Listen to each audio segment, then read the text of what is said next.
So today it's my honor to welcome the one and only the person who has been playing many roles in his life, the former cricketer himself, commentator, analyst, and I can go so long. और उनके लिए दो line में बोलना चाहूंगी कि जिनकी commentary सुनने में आता है हमें आनंद बेहतरीन.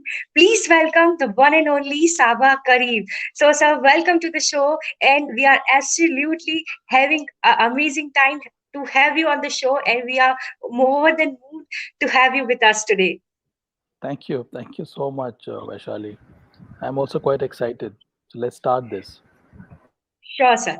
तो सर बात करते हैं, अभी चल रहे इंग्लैंड दौरे की भारत के, तो जो फिफ्थ टेस्ट हुआ हमारा, मैं जानती हूँ कि आप बहुत क्लोजली मॉनिटर करते हैं और क्लोज क्वार्टर से वॉच कर रहे हैं इस गेम को काफी टाइम से. आप खुद एक क्रिकेटर रह चुके, तो हमें इस मैच से बहुत उम्मीदें थी कि भारत ये जीतेगा. लेकिन आपको क्या लगता है सर, हम कमांड कर रहे थे, हमने शायद 6 सेशन डोमिनेट किया और उसके बाद इंडिया का अचानक से वो सेकंड इनिंग्स में बैटिंग फेलियर हुआ और हम ये मैच हार गए. तो सर आपको इस बारे में क्या कहना है? हाँ, मुझे भी उतना ही सरप्राइज़ हुआ था जितना आप लोगों को हुआ है क्योंकि मुझे भी ऐसा नहीं लग रहा था कि अंत में ये टेस्ट मैच हम लोग हार जाएँगे।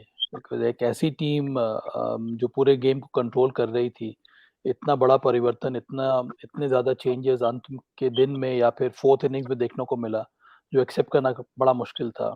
और वो टेस्ट मैच के लिए मैं कमेंट्री भी कर रहा था सोनी के लिए।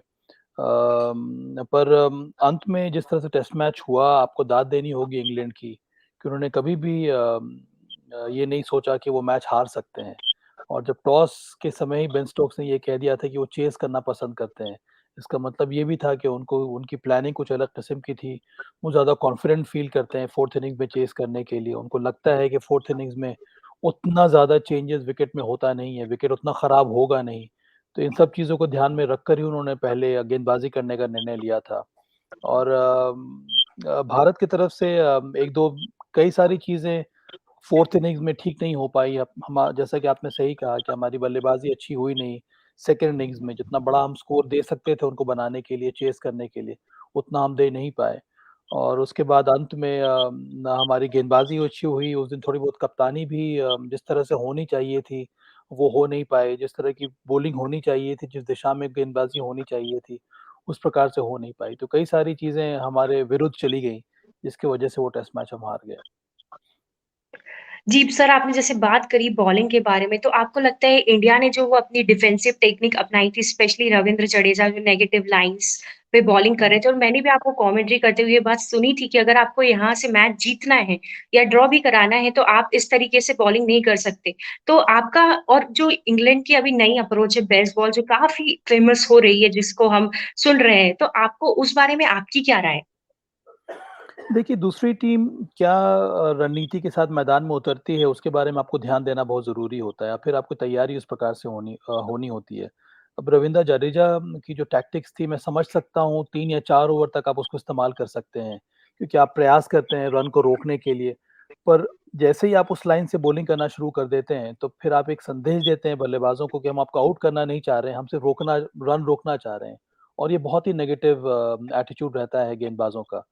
और कई बार डोमेस्टिक क्रिकेट में या फिर दूसरे स्तर पे भी इस तरह की टैक्टिक्स का इस्तेमाल होता है।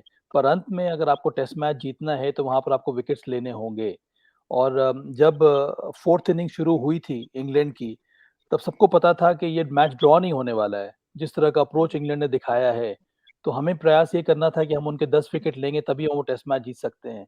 पर अगर आपके एक मेन स्पिनर और लोन स्पिनर से आप इस प्रकार की गेंदबाजी करा रहे हैं, जो जो संदेश ये दे रहा है कि भई मैं आपके विकेट नहीं लेना चाह रहा हूँ, मैं सिर्फ रन रोकना चाह रहा हूँ, तो बहुत ही एक डिफेंसिव अप्रोच हो जाता है। तो फिर बल्लेबाज़ों के लिए काफ़ी आसान हो जाता है। फिर उनको उनको सिर्फ इंतज़ार करना होता है कब खराब गेंद आए और फिर वो वार करें। उन्होंने तो खराब गेंद का इंतज़ार भी नहीं किया जब वो उस लाइन पे भी वो रन्स बना रहे थे। तो मुझे लगा कि 2-3 टैक्टिक्स जो भारत ने अपनाई 4th इनिंग्स में विकेट लेने वाली, वो उचित नहीं थी। बिल्कुल सर। और सर क्या आपको ऐसा भी लगता है कि विराट कोहली ने जब जॉनी वेस्टो को थोड़ा स्लेज किया, तो तब से हुँ, उनके खेलने में थोड़ा परिवर्तन आया हुँ, और उन्होंने एक आक्रामक रूप अपना लिया? मैंने एक इंटरव्यू में भी सुना है, वो और जिमी एंडरसन साथ में थे, और जिमी एंडरसन ने बोला कि उसके पहले उनका स्ट्राइक रेट 20 का था और अचानक से 150 के अराउंड वो खेलने लगे। तो वो जब ड्रेसिंग रूम में वो इनिंग खेल के वापस गए, तब टी या लंच का ब्रेक हुआ था, तब उन्होंने बोला कि when will they learn to shut? Jonny Bairstow ने हुँ, ऐसा कहा जाकर। हुँ। तो आपको उस बारे में क्या कहना है? देखिए, ये सब बाहर से देखने में बड़ा मज़ा आता है, पर अगर वो जॉनी बेस्टो का कैच वहाँ पर हनुमा विहारी पकड़ लेते, तो फिर इस तरह की बात नहीं होती। अगर हम अच्छी गेंदबाज़ी करते, तो फिर इस तरह की बात नहीं होती। ये सब कहने की बातें होती हैं। अंत में वो खिलाड़ी पर निर्भर करता है, किस तरह से वो अपने आप को मोटिवेट कर रहा है रन्स बनाने के लिए। कई ऐसे एथलीट्स होते हैं, जिनको आप कुछ भी कहते रहिए, वो जवाब में कुछ देते नहीं हैं, पर तब भी वो शतक पे शतक जड़ते जाते हैं। कई ऐसे खिलाड़ी होते हैं, जवाब देते हैं, उसके बाद वो आउट हो जाते हैं। कई ऐसे खिलाड़ी होते हैं, जो जवाब देते हैं, उसके बाद रन बनाते हैं। विराट कोहली एक वो उस प्रकार का उदाहरण है। अब जॉनी बेस्टो के साथ जो हुआ उसमें मुझे लगा कि उन्होंने बल्लेबाज़ी तो शानदार की। उन्होंने पहली पारी में भी शतक लगाया था। पहली पारी में तो कभी इस तरह की मुठभेड़ हुई नहीं थी और उसके उसके पहले न्यूज़ीलैंड के विरुद्ध भी उन्होंने शतक लगाया था। वहाँ पर न्यूज़ीलैंड के क्रिकेटर्स ने कभी उनको इस तरह से उकसाया नहीं था। तो इन सब चीज़ों का महत्व बहुत कम होता है जब आप अंदर मैदान में खेल रहे होते हैं, क्योंकि उस समय एक बल्लेबाज के रूप में आपकी एकाग्रता जो है वो सबसे अच्छी होनी चाहिए, तभी आप रन्स बनाएँगे। और इस टेस्ट मैच में यही देखने को मिला जॉनी बेस्टो की पारी में। बिल्कुल सर, हमने बात करी टेस्ट मैच की, और अभी 2020 हमने जीता, और अभी चल रही ओडीआई सीरीज़ में जो फाइनल मैच कल होने वाला है, उसके लिए आपको क्या लगता है? हम पहला मैच बहुत अच्छे तरीके से कॉम्प्रिहेंसिव विन बोल सकते हैं, और इसके बाद सेकंड मैच में हमारी बैटिंग ने उतना अच्छा प्रदर्शन नहीं किया। तो आपको इस सीरीज़ डिसाइडर के लिए क्या लगता है? मुझे तो यकीन था कि दूसरा एक दिवसीय मैच भारत को जीत लेना चाहिए था और एक तो हम लोगों ने कुछ ज़्यादा रन्स उनके बनवा दिए। 105 पे 6 के बाद उन्होंने 247 रन का टारगेट हमें सेट करके दिया और उसके बावजूद जिस तरह का विकेट था, जिस तरह का मौसम था, जिस तरह की हमारी बल्लेबाज़ी है, 247 हमें आसानी से बना लेना चाहिए था। और वहाँ पर तेज़ी नहीं, वहाँ पर बुद्धिमानी की आवश्यकता थी, जो कि भारतीय बल्लेबाज़ों ने दिखाई नहीं उस दिन। और ऐसा होना नहीं चाहिए, क्योंकि कई सारे प्लेयर्स हैं हमारी टीम में जिनके पास बहुत ज़्यादा अनुभव है और उनको ये सारी बातें हमें बताने की आवश्यकता है नहीं। उनको पता है कि अंदर में जाके क्या करना है। बाहर में हमें बोलना आता है, पर अंत में खेलने वाले खिलाड़ी तो वहीं पे हैं जो जिनको खेलना है और इस तरह से कई बार वो अच्छा कर चुके हैं। तो काफ़ी ताज्जुब हुआ मुझे कि हमारी टीम इतनी जल्दी धराशायी हो गई और 100 रन के बड़े मार्जिन से हम वो मैच हार गए। पर अभी भी मुझे लगता है कि हमारी टीम का संतुलन जो है वो ज़्यादा अच्छा है इंग्लैंड की टीम से।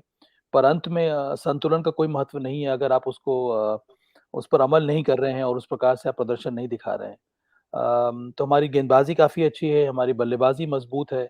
बहुत ज़रूरी है कि हम अपने गेम पर ध्यान दें और सिचुएशन के हिसाब से हमें खेलना होगा। पिछले मैच में सिचुएशन ये नहीं डिमांड कर रही थी कि आप मैच 40 ओवर में ख़त्म कर दें। सिचुएशन ये डिमांड कर रही थी कि आप साझेदारी बनाएँ और हमारे टॉप ऑर्डर ने साझेदारियाँ वो बनाई नहीं, जिसकी वज़ह से हम वो मैच हार गए। इंग्लैंड की गेंदबाज़ी अभी भी मुझे लगता है कि उतनी मज़बूत नहीं है जितनी पहले ज़माने में हुआ करती थी। उनके कई सारे बिल बॉलर्स इंजर्ड हैं इस समय, जोफ्रा आर्चर नहीं है, मार्क वुड्स नहीं है, क्रिस वोक्स नहीं है, आदिल रशीद नहीं है, ये उनके टॉप क्वालिटी बॉलर्स हैं और इसलिए मुझे लगता है कि अभी भी हमारा पलड़ा भारी है इंग्लैंड के ऊपर। बिल्कुल सर, मैं सहमत हूँ इस बात से। डेविड विली और मोइन अली के बीच जो पार्टनरशिप हुई, वो काफ़ी लंबी हो गई थी और हम उससे जल्दी नहीं ब्रेक कर पाए। उस वजह से हुँ, वो मैच थोड़ा हमसे दूर जाता हुआ नज़र आया। सर, अगर बात करें एक बहुचर्चित टॉपिक जो अभी पूरे देश, दुनिया और सभी लोग हुँ, उस पे, जो हुँ, बच्चा भी उस पे कमेंट कर रहा है, Virat Kohli, the great, the king Kohli, Virat Kohli. Sir, आप इस गेम को एक क्लोज क्वार्टर से समझते हैं, आपने खेला है, तो आपकी इस बारे में क्या राय है सर, कि ऐसा क्यों हो रहा है? और जो भी एक्सपर्ट, जो भी लोग इस बारे में जो भी बोल रहे हैं कि उन्हें ड्रॉप करना चाहिए, उन्हें रेस्ट देना चाहिए, या जो भी, आप इस मुद्दे पे क्या बोलना चाहते हैं? हम ज़रूर जानना चाहेंगे। हुँ। इतना बड़ा खिलाड़ी इसी वज़ह से हम लोग बात कर रहे हैं। जी, बिल्कुल। और सब ना ही केवल भारत में पर बाहर के क्रिकेटर्स में भी एक तरह से हलचल सी मच गई है कि विराट कोहली को क्या हो गया है और सब लोग उसके बारे में बात कर रहे हैं। सबकी अलग-अलग राय है जो कि होनी चाहिए। पर अंत में मैदान में परफ़ॉर्म करना वो विराट कोहली का ही काम है और हम लोगों ने उनको कितने सारे कीर्तिमान स्थापित करते हुए देखा है। कई सारी मैच विनिंग पारियाँ उन्होंने खेली हर एक फॉर्मेट में और उन्होंने इतना ज़्यादा बेंचमार्क ऊपर करके रखा हुआ है कि उससे थोड़ा भी वो नीचे आते हैं तो हमें बड़ा अजीब-सा लगता है और ये लाज़मी है और यही तो बड़प्पन है विराट कोहली का कि हम लोगों की उम्मीदें इतनी ज़्यादा उन्होंने बढ़ा दी है कि अब वो उम्मीद से थोड़ा बहुत नीचे आ गए हैं तो हमें बहुत ख़राब लग रहा है और इसी वजह से पूरा देश चिंतित है, उनके फैन्स चिंतित हैं। जो बड़े-बड़े खिलाड़ी हैं वो चिंतित हैं, फॉर्मर क्रिकेटर्स चिंतित हैं और इसी वजह से सब अपनी राय रख रहे हैं। व्यक्तिगत रूप से मुझे लगता है कि एक बहुत ही कठिन दौर है ये विराट कोहली का।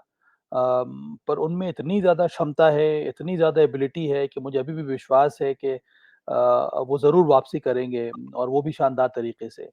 क्योंकि तकनीक में ऐसा कोई कमी देखने को नहीं मिल रही है। कुछ कमी जहाँ तक मेरा मानना है नज़र आ रही है तो वो इनकी एकाग्रता में है।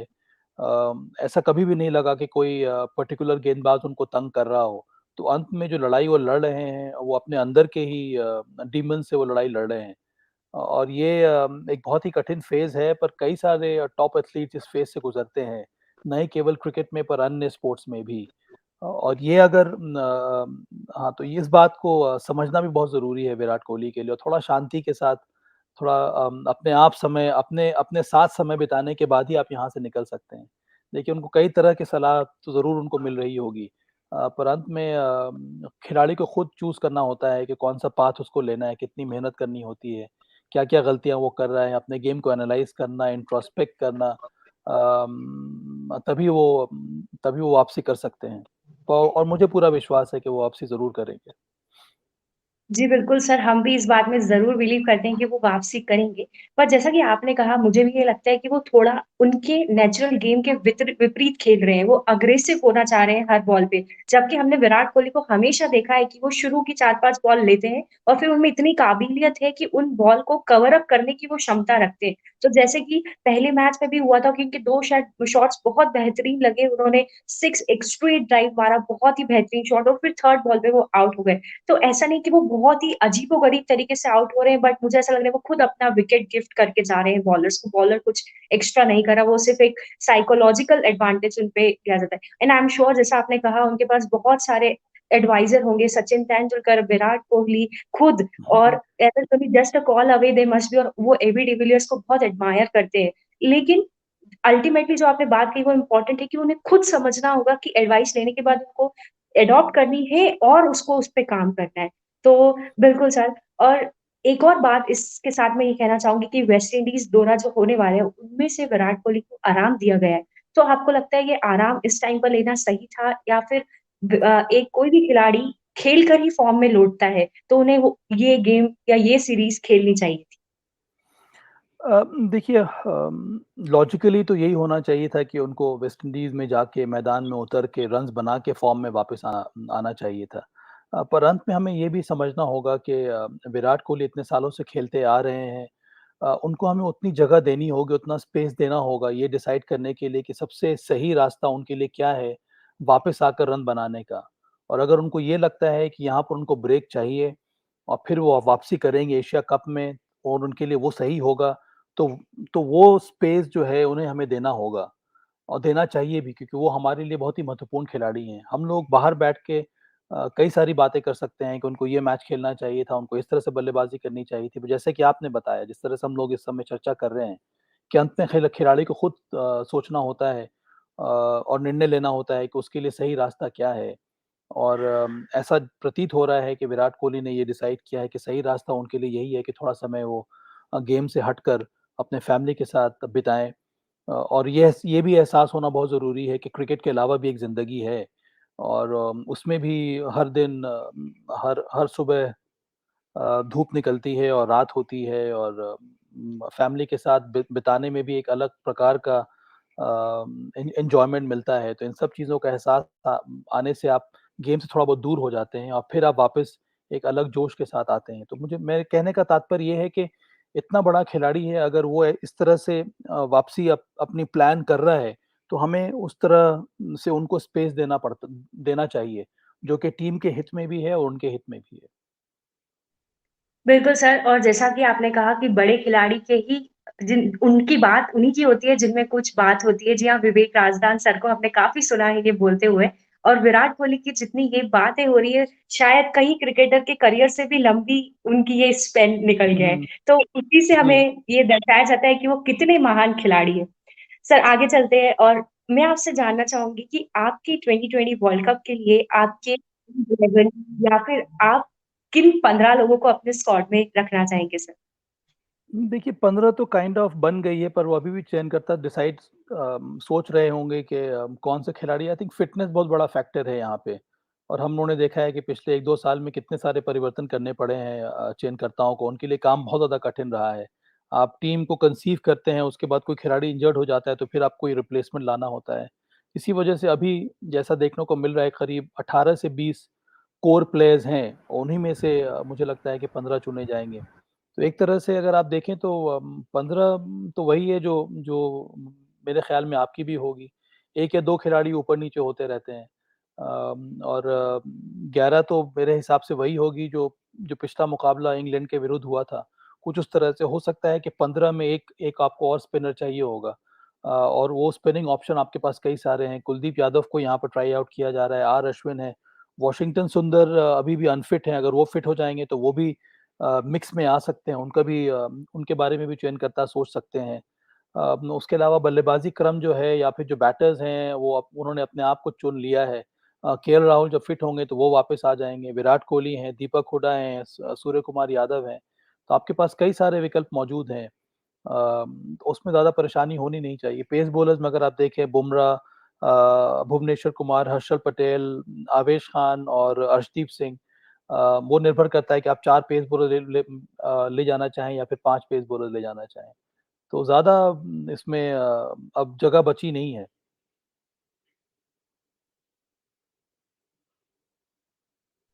इसी बात में सर मैं 2 स्पेसिफिक प्लेयर्स के बारे में आपसे पूछना चाहूँगी कि ऋषभ पंत को हमने ओपनिंग करते हुए देखा, लेकिन अभी अगर केएल राहुल की वापसी होती है और ईशान किशन ऑलरेडी उस रेस में है, तो आप ऋषभ पंत को कंसिस्टेंटली ओपनिंग करते हुए देखेंगे आगे या फिर वो नीचे अपने लाज़मी नंबर 4 या 5 पर वापसी कर सकते हैं?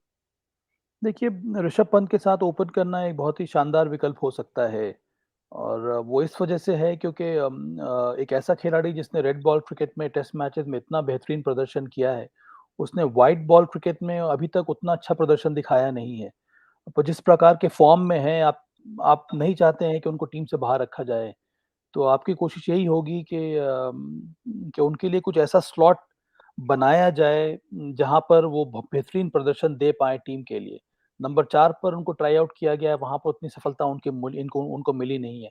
तो क्या है, एज़ एन ओपनिंग बैटर उनकी वो जगह वहाँ पर बन सकती है, वहाँ पर अच्छा परफ़ॉर्म कर सकते हैं, ये तो वक़्त ही बताएगा। पर मुझे लगता है कि ओपनिंग स्लॉट एक ऐसा ऑप्शन है उनके लिए, क्योंकि उनके साथ मुझे जैसा लगता है कि वो चैलेंजिंग सिचुएशन में रन बनाना ज़्यादा पसंद करते हैं। तो टेस्ट क्रिकेट में उनको ऐसा चैलेंजेस सामने आता है, अटैकिंग फील्ड सजाई जाती है, वो खुलकर बैटिंग कर सकते हैं। जब वो व्हाइट बॉल क्रिकेट खेलते हैं, नंबर 4, नंबर 5 पर आते हैं बैटिंग करने के लिए, तो उनके उनके ऊपर चैलेंज होता नहीं है, सारे खिलाड़ी बाहर हैं। सिर्फ 4 खिलाड़ी 30 यार्ड के अंदर रहता है, तो वो जो चैलेंजिंग सिचुएशन है उसको बनाने के लिए सबसे अच्छा विकल्प यही होगा कि आप उनसे ओपन कराएँ। क्योंकि वहाँ पर आपको आपको अगर अच्छी शुरुआत मिल जाती है, तो आप सोचिए भारत का स्कोर कितना बड़ा हो जाएगा। तो वो कई सारे ऑप्शंस हैं जिनके जिनके बारे में मुझे लगता है कि ऋषभ पंत के साथ-साथ टीम मैनेजमेंट और चयनकर्ता भी सोच रहे हैं। बिल्कुल सर और सर मैंने स्कूल ऑफ जो क्रिकेट आता है सोनी टीवी पर बीच-बीच में हुँ। मैंने उसको उसमें काफ़ी बार आपको सुनते हुए वो देखा है कि आपने या बोलते हुए सुना है कि आपने ऋषभ पंत की कीपिंग के बारे में काफ़ी तारीफ़ करी और आप एक खुद विकेट कीपर रह चुके हैं। तो आप जो उनकी टेक्नीक हमें जिस तरीके से समझाते हैं कि उनमें क्या इम्प्रूवमेंट आया है और क्या नहीं आया। मुझे पर्सनली ऐसा लगता है कि आप ऋषभ पंत को काफ़ी एडमायर करते हैं क्योंकि मैंने सुना है जिस प्रकार से उनका cricket over the year develop हुआ है, आप उससे बहुत प्रसन्न रहते। तो आपका उस बारे में क्या कहना है? देखिए, मुझे तो रश्क होता है ऋषभ पंत को खेलते हुए देखकर, और मैं काश कि मैं भी उस प्रकार से खेल पाता, क्योंकि जिस अंदाज़ में वो खेलते हैं, बहुत कम अंतर्राष्ट्रीय स्तर पर खिलाड़ी हैं जो खेल पाता है इस वक़्त। मुझे अच्छा ये लगता है कि इस युवा प्लेयर ने बहुत मेहनत करी है अपनी विकेट कीपिंग के ऊपर भी, और हम लोग ये बात भूल जाते हैं कि अभी वो 23-24 साल के ही हैं। उनके सामने बहुत ही लंबा करियर है, और हम लोग बहुत जल्दी उनको एमएस धोनी से कंपेयर करने लगते हैं, पर एमएस धोनी को भी काफ़ी समय लगा था उस स्तर तक पहुँचने के लिए। थोड़ा बहुत हमें संयम के साथ उनको ट्रीट करना होगा, क्योंकि बहुत ही स्पेशल प्लेयर है वो।